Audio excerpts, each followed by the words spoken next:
Il est sur 6h06 sur Europe 1. C'est un symbole tricolore en péril. L'entreprise Carlide est la dernière entreprise française à fabriquer des poches médicales. Elle a été placée en redressement judiciaire. Et justement, les syndicats sont reçus ce matin à Bercy, au ministère de l'économie. Le 5 janvier, c'est la date limite pour trouver un repreneur, un délai déjà repoussé faute de prétendants. Alors comment en est-on arrivé là? Les explications de Baptiste Morin pour Europe 1. Si Carlyle a été placé en redressement judiciaire, c'est à cause de l'augmentation du prix du plastique, sa principale matière première, mais surtout parce qu'elle a dû affronter une concurrence farouche d'un groupe américain et de deux groupes allemands. La situation a de quoi surprendre lorsqu'on se souvient des discours politiques tenus lors de la crise sanitaire sur la nécessité de retrouver une souveraineté quant à la production de nos médicaments.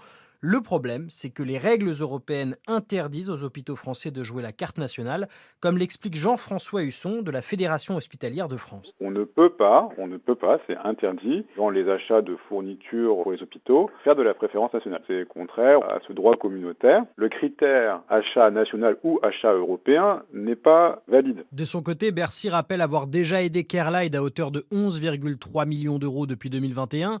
D'après nos informations, une délégation interministérielle était sur le site hier avec un potentiel repreneur. Le ministère espère sauver les 430 emplois. Baptiste Morin du service économie d'Europe 1.